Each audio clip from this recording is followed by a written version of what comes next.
Assalamualaikum warahmatullahi wabarakatuh. Nama saya Alis Nasari, FK Biologi semester 4. Baiklah, saya akan menjelaskan sumber pencemaran udara. Pencemaran udara adalah suatu keadaan di mana masuknya suatu sumber ke dalam udara, atmosfer, baik melalui aktivitas manusia maupun alamiah, sehingga terdapat satu atau beberapa bahan atau zat dalam kuantitas maupun batas tertentu yang secara karakteristik dapat menimbulkan ketimpahan komposisi udara atmosfer sehingga mampu menimbulkan gangguan ekologis bagi kehidupan satu atau kelompok organisme maupun benda-benda. Udara merupakan campuran bermacam-macam gas yang perbandingannya yang tidak tepat tergantung pada keadaan suhu udara, tekanan udara, dan lingkungan sekitarnya. Udara juga atmosfer yang berada di sekeliling bumi yang berfungsi sangat penting bagi kehidupan di dunia ini. Dalam udara terdapat oksigen CO2 untuk bernafas, karbon dioksida CO2 untuk proses fotosintesis oleh klorofil dan daun, dan ozon O3 untuk menahan sinar ultraviolet. Komposisi udara yang berisi dari kering kira-kira tersusun oleh nitrogen itu N2 tuh 7,8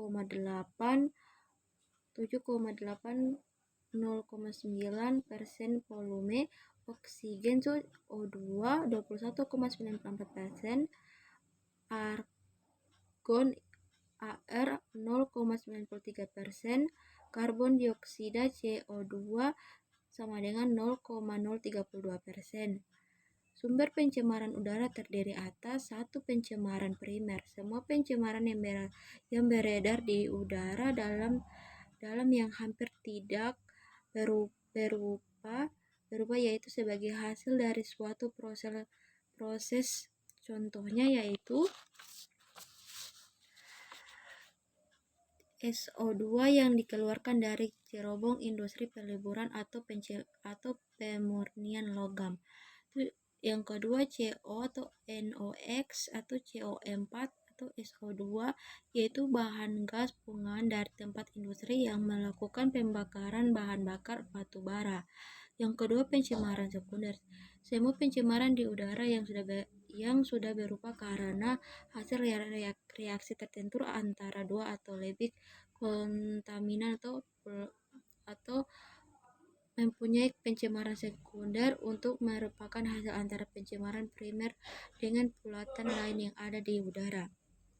Umumnya pencemaran udara ada dua, yaitu satu karena faktor internal secara alamiah, itu contoh debu yang berterbangan akibat tiupan angin, dan abu atau debu yang dikeluarkan dari letusan gunung berapi, berikut gas-gas vulkanik dari proses pembusukan sampah. Yang kedua karena faktor eksternal, karena ulah manusia, contoh hasil pembakaran bahan bakar fosil, debu atau serbuk dari kegiatan industri, dan pemakaian zat-zat kimia yang disemprotkan ke dalam udara. Yang kedua, jelaskan indikator pencemaran udara. Indikator pencemaran udara itu ada dua, yaitu indikator fisik yang digunakan untuk mengetahui adanya polusi udara dengan melihat kondisi suatu tempat. Udara yang bersih seharusnya tidak berwarna dan tidak berbau. Yang kedua indikator kimia menggunakan papan atau indeks standar pencemaran udara ISPU. Pada papan ISPU terdapat 5 parameter yang digunakan, yaitu partikulat, karbon monoksida, sulfur dioksida, nitrogen dioksida, dan ozon. Yang C, indikator biologi. Contoh indikator biologi adalah lumut gerak, lichens atau lumut gerak merupakan simbiosis antara algae itu fotosintesis atau cyanobacteria dengan fungi. Yang ketiga Jelaskan bagaimana dampak pencemaran terhadap tumbuhan. Tumbuh-tumbuhan memiliki reaksi yang besar dalam menerima pengaruh perubahan atau gangguan akibat polusi udara atau perubahan lingkungan. Pencemaran terhadap tumbuhan digolongkan dua kategori, yaitu gangguan secara primer adalah terjadinya kontak langsung antara sumber pencemaran dengan bagian-bagian permukaan tumbuhan secara langsung sehingga dapat mengganggu dan menutupi lapisan epidermal yang membentuk sistem penguapan pada tumbuhan. Yang kedua, gangguan secara sekunder adalah gangguan yang terjadi pada tumbuhan karena pencemaran yang mengganggu pada sistem akar, terjadi karena penumpukan pencemaran pada tanah dan permukaan air. Yang keempat, bagaimana dampak pencemaran udara terhadap struktur stomata daun. Pencemaran udara sangat besar pengaruhnya terhadap struktur dan mekanisme buka tutup stomata pada daun. Pada tanaman yang berada pada kondisi tercemar, terlihat bahwa pada stomata seringkali terdapat spot atau berwarna oranye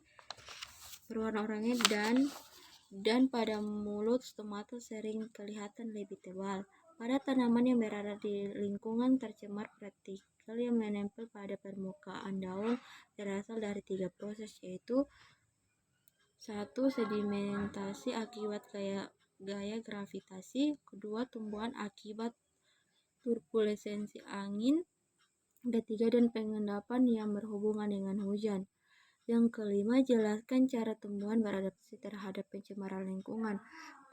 Kemampuan masing-masing tumbuhan untuk menyesuaikan sehingga menyebabkan adanya tingkat kepekaan, yaitu pK atau pK daun kurang pK tumbuhan yang berhubungan dengan udara, terutama di daun, batang, dan rizom. Stomata tidak ditemukan di akar dan seluruh permukaan beberapa tumbuhan parasit yang tanpa klorofil. Yang keenam, jelaskan penanggulangan pencemaran udara.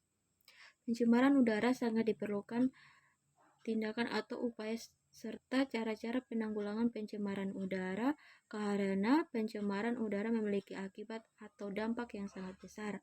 Mengurangi terjadi pencemaran udara yang digolongkan yaitu 1. Melakukan larangan kepada petani-petani atau penguasa-penguasa perkebunan melakukan pembakaran pada lahan pertanian yang mereka usahakan. Yang kedua, gas-gas bunga atau industri sebelum dilepaskan atau dibuang ke udara terlebih dahulu harus dinetralkan. Yang ketiga, melakukan penghijauan terutama di daerah industri dan perkotaan. Yang keempat, mengurangi penggunaan minyak bumi sebagai sumber bahan bakar. Yang kelima, mendaur ulang limbah. Yang keenam, menempatkan daerah kawasan industri supaya berada jauh dari permukiman, terutama permukiman yang padat penduduknya. Yang ketujuh, menciptakan mesin dari kendaraan bermotor yang hemat energi dan efek pencemarannya kecil. Yang kedelapan,